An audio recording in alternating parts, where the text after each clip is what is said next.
Bienvenidos a La Herramienta, el programa sindical de AFUR. Hoy estamos con nuestro secretario general, Daniel Olivera. Bienvenido, Daniel. Gracias. Y bueno, queremos antes que nada convocarlos para la marcha que va a haber el día martes 22, el próximo martes, a las 18 horas, desde la explanada de la universidad hasta la torre ejecutiva. Bueno, vamos en esta instancia a conversar un rato con Daniel y vamos a compartir, le vamos a hacer algunas preguntas que nos interesa saber cuál es la opinión desde nuestro propio sindicato con respecto al tema. Bueno, Daniel, ¿qué representa el Hospital de Clínicas? ¿Cómo podríamos explicar la importancia que tiene para nuestro país? Bueno, el Hospital de Clínicas, en primer lugar, es el primer formador de recursos humanos para la salud, ¿no? Es el hospital universitario, ya desde ese punto de vista es la principal institución dependiendo de la Facultad de Medicina que forma los recursos humanos para la salud, dentro de la universidad, dentro de la estructura de la universidad. Además brinda, al ser universitario, cumple las tres funciones principales de la institución, que es la de formación de los recursos humanos para la salud, es la parte de enseñanza.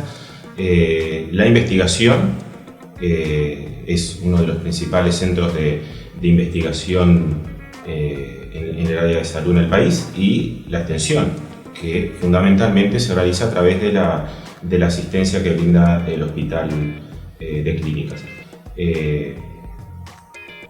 Esa importancia se traduce no solamente en qué recursos humanos formamos para el sistema de salud, ¿no?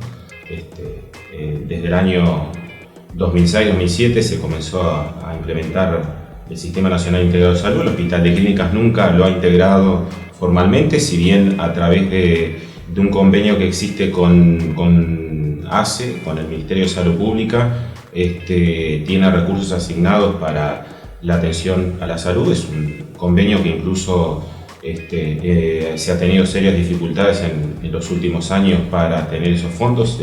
Estábamos en medio de la pelea por rendición de cuentas, donde se recortaban los fondos para el 2017 para ese convenio como parte del presupuesto del Hospital de Clínicas para la atención a la salud, y todavía no se habían entregado los fondos del año pasado, del 2015, que son los que se deberían ejecutar este año.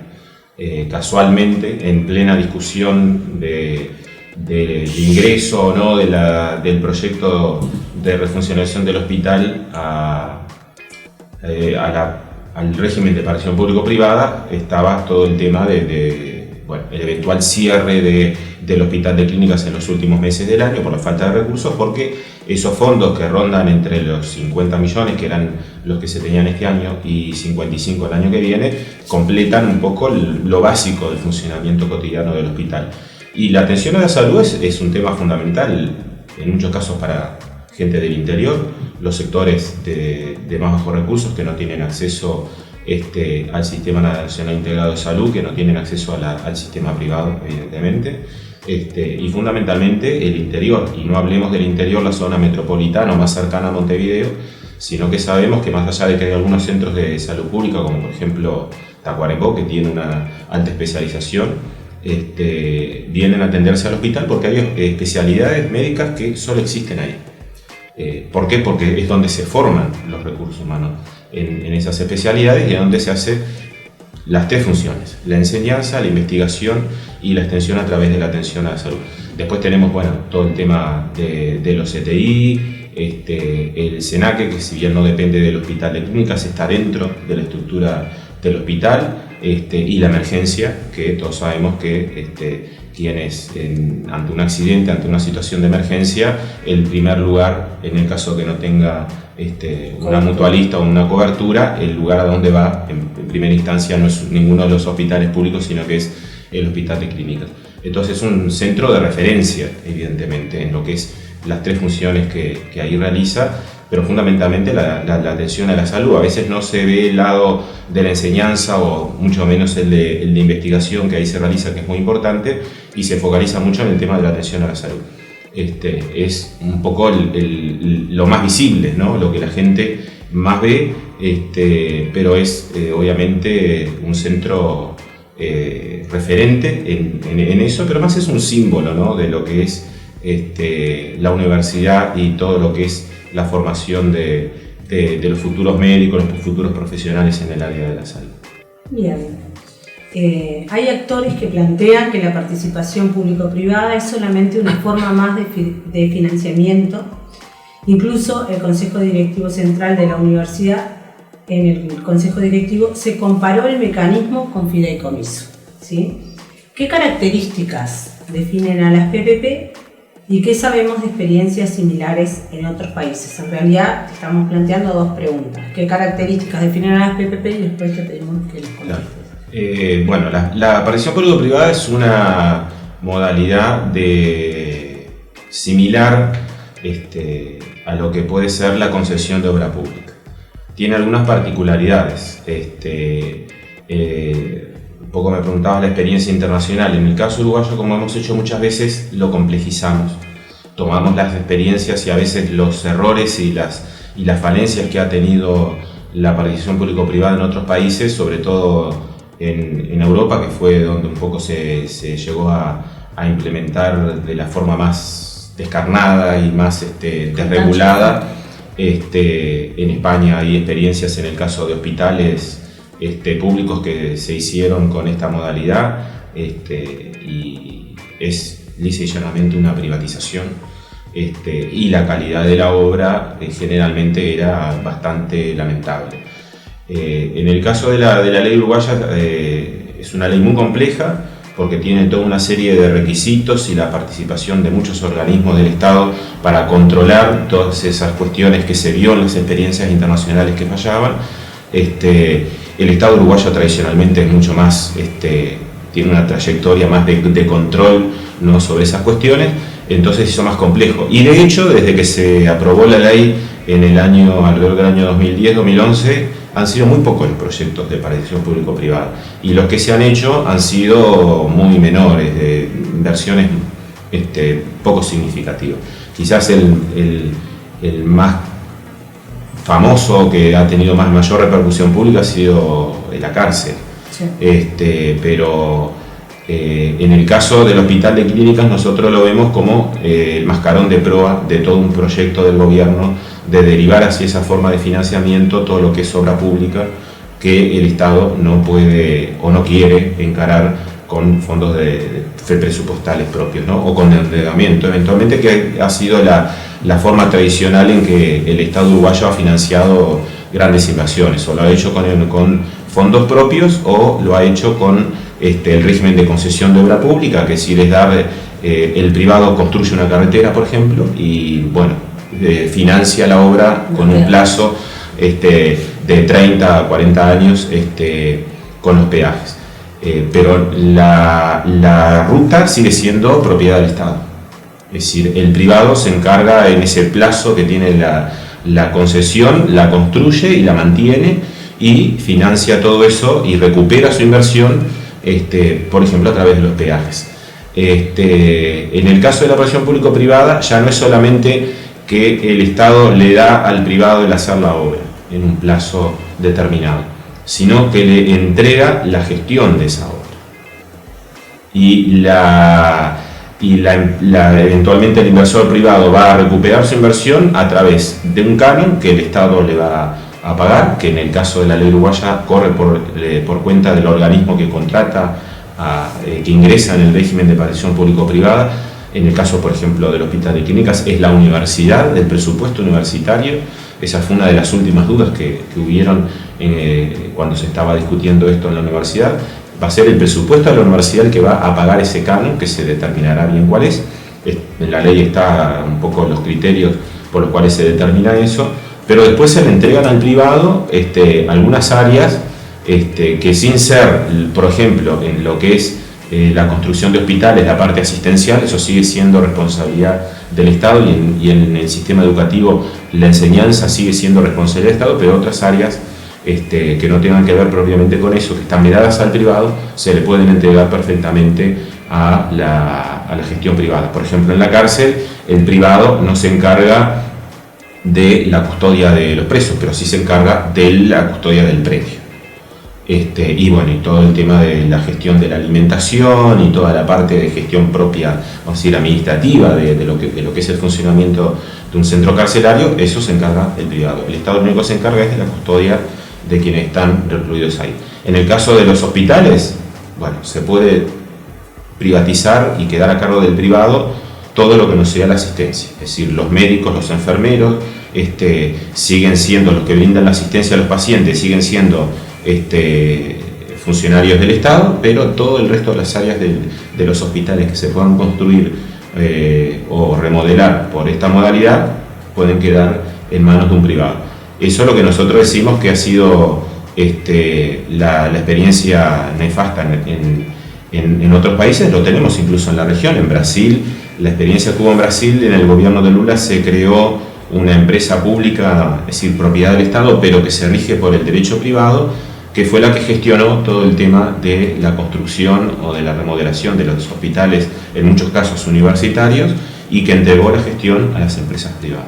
No era la propia empresa, la empresa pública de derecho privado solamente se encargaba de gestionar el tema de las concesiones, de gestionar el control de las obras, pero después que estaba construido el hospital, la gestión del hospital quedaba a cargo enteramente del privado que hacía la inversión. En el caso del Hospital de Clínicas, hubo el año pasado un primer informe español, de una consultora española, que planteaba un modelo de gestión de hospital totalmente privatizado. Eso no tuvo los consensos de la universidad, a partir de ahí se hizo un proyecto propio, tanto arquitectónico como a través de una propuesta que hicieron los compañeros de OTC de financiamiento de esa obra, pero el gobierno plantea que solamente es la modalidad de participación público-privada la que plantea como alternativa, es decir, se deja de lado la promesa electoral del presidente de hacer la inversión en el Hospital de Clínicas, de hacerla con recursos propios del Estado. Ahora la postura del gobierno ha sido inflexible en este último año de que la única forma de financiar la reconversión del Hospital de Clínicas es a través de esta modalidad.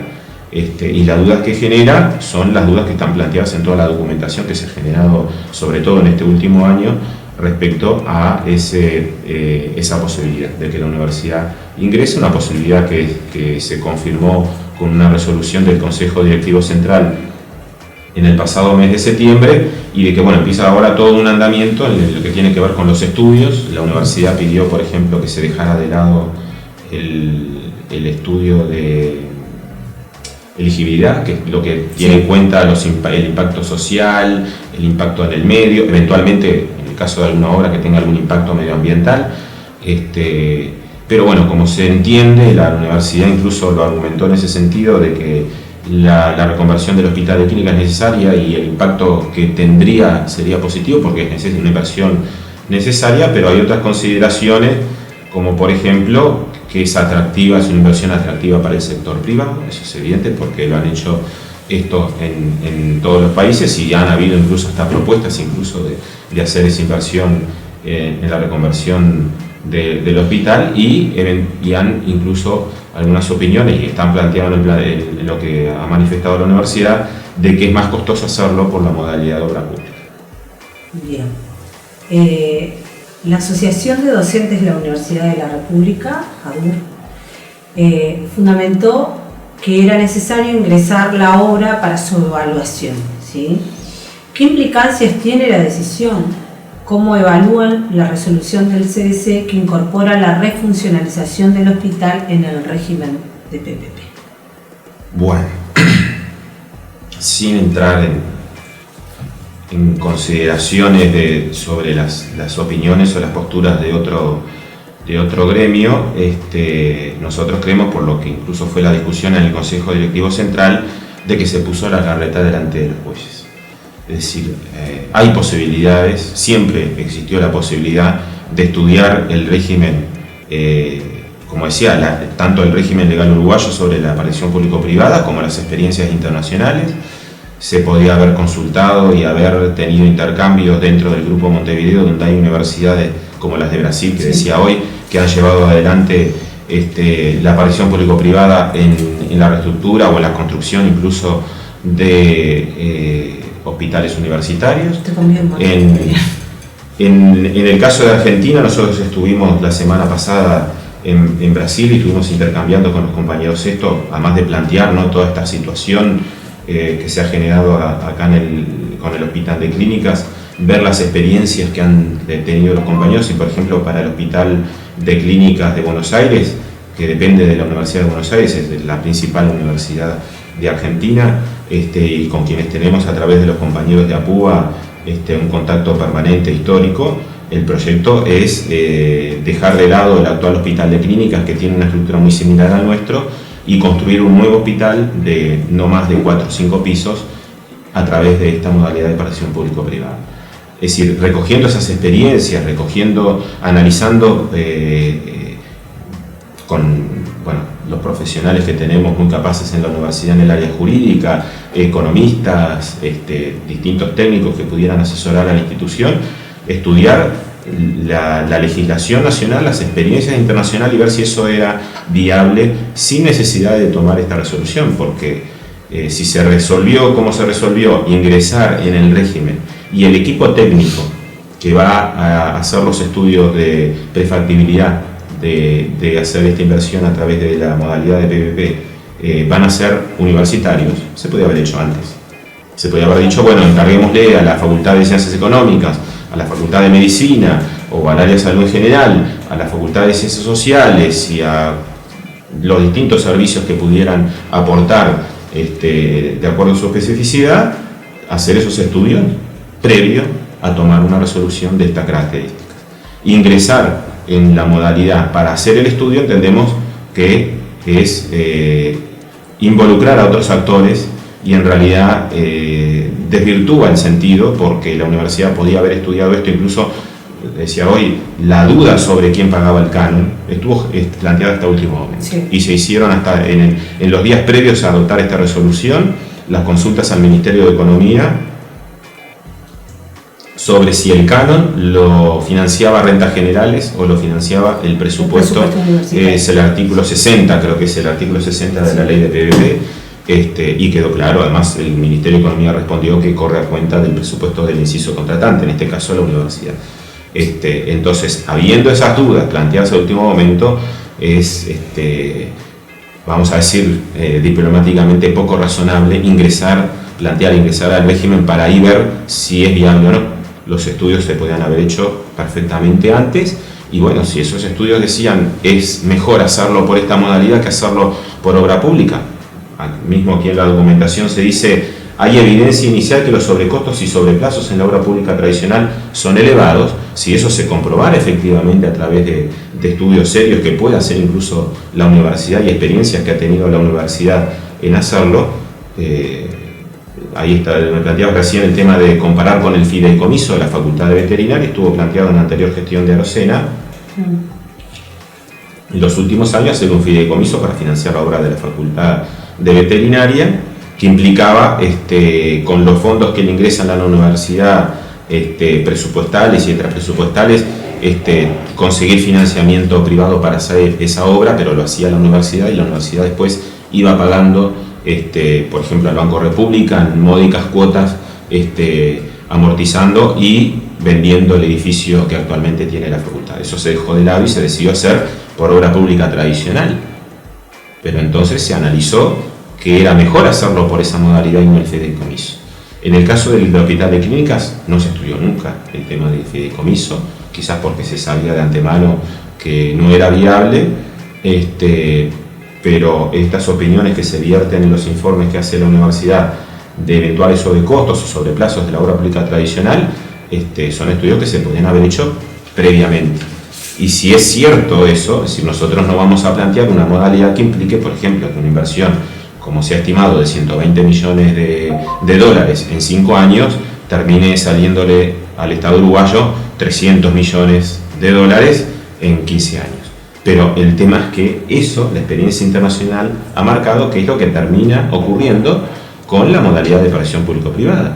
Por ejemplo, en España son lo que termina pagando el Estado por el canon y por entregar la gestión de los hospitales al inversor privado termina siendo 5 veces más, en muchos casos, de lo que hubiera sido el costo para el Estado si lo hubiera hecho por esta modalidad de obra pública tradicional.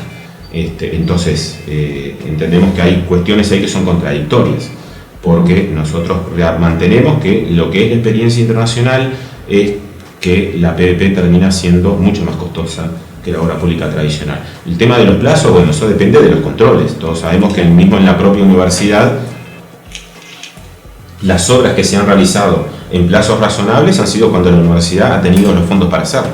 Por ejemplo, ocurrió con las inversiones en las obras en el interior. Se tuvo el dinero para hacer los edificios y se hicieron en 2 años, en 1 año y medio, y en algunos casos se tuvo dinero para hacer una obra planificada y después se vio que bueno, no daba eso y se amplió, pero siempre existieron los fondos para hacer. Y está el tema del control. Si uno hace una obra y no la controla, como tuvimos nosotros el caso en el Regional Este, en el edificio de la sede de Maldonado, donde no hubieron los controles adecuados y esa obra no solamente se extendió en el plazo, terminó saliendo más caro, si bien se recuperó en parte porque se hizo un acuerdo con la empresa constructora, pero fue una obra que estaba mal hecha, tenía muchas fallas. Entonces, y eso fue obra pública tradicional, es decir, se hace a través de una empresa privada. Y bueno, después tenemos el tema ese que decía del sobrecosto que implica entregarle la gestión, porque son, por ejemplo, si entregamos, en el caso del Hospital de Clínicas, aquellas partes que son altamente especializadas, que venden servicios al Sistema Nacional Integrado de Salud, como puede ser cardiología, como puede ser los trasplantes, si eso lo gestiona un privado, esos fondos que actualmente ingresan a la universidad, le van a ingresar a un privado. Y por eso el interés del privado, y como lo señala la propia universidad cuando dice obviemos el estudio de elegibilidad, es porque los privados están interesados, es porque hay ahí, vamos a decir, una mina de oro en todos esos centros de alta especialización que tiene el Hospital de Clínicas que venden esos servicios, y debemos tener en cuenta que la inversión, eso pasa en todo el mundo, pero en el Uruguay lo que se gasta en salud son cifras impresionantes para lo que es el tamaño del país. Pero cuando vemos ese gasto en salud global, ¿no?, teniendo en cuenta todo el sistema privado-público, con lo que sería la inversión que debería hacer el Estado en reformar el Hospital de Clínicas, es insignificante. Ya no hablemos de la relación con el Producto Bruto Interno, con el monto del presupuesto que tiene el Estado, con el monto del déficit fiscal, cómo afectaría eso si eventualmente se recurriera al déficit fiscal, con el monto del endeudamiento que tiene el Estado. Acá se emiten bonos y se emiten 1.500 millones de dólares como si nada. Se pusieron 1.000 millones de dólares en ANCAP el año pasado, en pleno momento en que la universidad estaba discutiendo este tema y que resolvió en primera instancia no recurrir a la participación público-privada.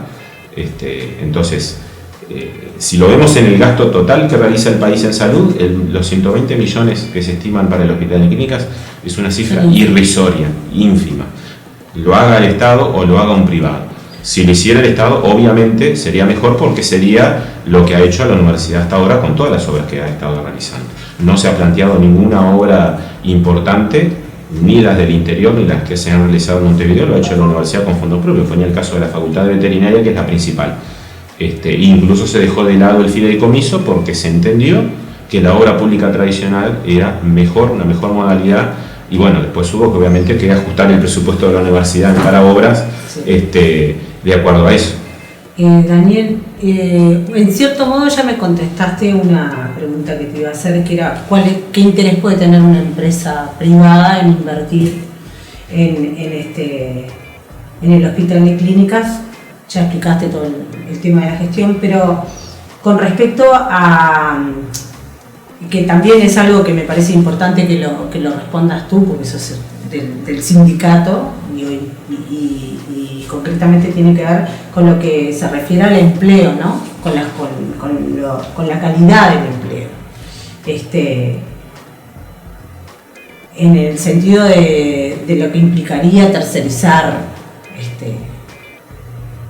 servicios como por ejemplo la parte de limpieza, vigilancia, todo eso, las condiciones laborales que genera para los trabajadores que entran. Claro, el hospital tiene una situación actualmente de una gran cantidad de trabajadores que son suplentes, son contratados, son eventuales, zafrales, como se les quiera llamar. Incluso algunos trabajan un día y después pasan varios días y los llaman. No son los funcionarios efectivos, son la mayoría, pero hay una gran cantidad de gente que trabaja en el hospital y que percibe luego un sueldo por parte de la universidad, pero que no son funcionarios universitarios, no tienen la calidad de funcionarios públicos tampoco, y todo eso es pasible de que sea tercerizado. Por ejemplo, la limpieza, la vigilancia, la lavandería, el mantenimiento del hospital, la alimentación de los pacientes y eventualmente de los médicos y de los funcionarios. Todas esas áreas son todas áreas que generalmente son pasibles de tercerizar y que además tenemos el tema de fuentes laborales que corren riesgo en el caso del hospital de clínicas, porque hay muchos que no tienen la efectividad en el cargo, y hay otros que aunque la tengan, evidentemente si eso pasa a manos de un privado, bueno, después vamos a tener que salir a buscarles un lugar donde reasignarlo dentro de la universidad, porque las funciones las va a estar haciendo un privado. Entonces vamos a estar pagando sueldos la universidad, que son en muchos casos el doble de lo que pagan las empresas privadas, considerando que respetan los laudos, ¿no? Que eso es un control que nosotros no sabemos hasta dónde, o eso también es un tema que hemos estado trabajando en AFUR con el tema de las tercerizaciones. Todavía estamos esperando un informe sobre esos controles que debe realizar la universidad respecto a cómo se cumplen los servicios, si se cumplen con los laudos, si se cumplen con las leyes laborales, cuando una empresa da quiebra, y qué pasa con los adeudos que puedan tener hacia esos trabajadores. Y bueno, todas esas áreas que puedan ser tercerizadas, lo puede hacer perfectamente la empresa que se quede con la gestión del hospital, y puede tercerizar todas esas áreas, porque incluso se desentiende de algunas cuestiones que pueden ser complejas porque no le interesa. Sí, porque no es redituable. No es redituable, porque lo principal que es redituable en el hospital es la parte de esos centros de alta especialización que son asistencia estrictamente, porque esa área no es la que se puede conceder que puede quedar a cargo del privado, pero todo lo otro sí. No es estrictamente asistencia, pero sí tiene un alto valor para el privado. Bien, tú hoy nos hablabas un poco sobre lo que implicaba el tema de financiar la obra del hospital de clínicas desde el Estado. Y bueno, se dice que no hay recursos para financiar la obra del hospital de clínicas, que ronda los 120 millones de dólares. Es cierto que no hay alternativas a las PPP y que esta obra afectaría significativamente el déficit fiscal. Bueno, como decía hoy, si tomamos en cuenta el déficit fiscal, el nivel de endeudamiento público, el presupuesto global que tiene el Estado, el presupuesto que tiene asignado a salud, para la universidad es un monto importante, evidentemente. 120 millones de dólares es prácticamente la cuarta parte del presupuesto de la universidad en un año. Claro. Teniendo en cuenta todo lo que gasta la universidad, en sueldos, inversiones, gastos. Pero si vamos a lo que es el déficit fiscal, son décimas dentro de un déficit fiscal que ha llegado a superar el 3%, son décimas esos 120 millones de dólares. Si hablamos de las pérdidas que ha tenido el Estado en algunas empresas públicas, también estamos hablando, te mencionaba el caso de ANCAP porque es el que públicamente ha tenido mayor notoriedad, pero estamos hablando que si en ANCAP se pusieron 800 millones de dólares para capitalizar y se le perdonó una deuda de 200, bueno, en lugar de perdonar esa deuda ANCAP, que es una empresa que recauda mucho y que perfectamente podía devolver a rentas generales esos 200 millones de dólares en un plazo razonable, en tu caso decir, bueno, no me lo pagues ahora, me lo pagás en un plazo X, y esos 200 millones de dólares que yo no te los doy ahora los pongo en el hospital de clínicas. El tema es que evidentemente acá no hay una consideración en ese sentido de qué es lo que afecta una inversión de estas características a las finanzas públicas, sino que hay, como te decía, una orientación de que esto se haga por la participación público-privada, porque es la única forma en que sea una cuestión que después el privado pueda hacer en otras áreas que el Estado le interesa y que el privado, por los controles que tiene la ley, no lo hace. En la medida en que si el gobierno tuviera la razón que la mejor forma y la única forma de hacerlo es esta, después van a venir otras. De hecho, tenemos en la parte de educación muchos centros educativos que está planteado hacer por la participación público-privada. Y uno puede decir, ¿qué gana un privado haciendo un jardín de infantes? Sí, ¿no?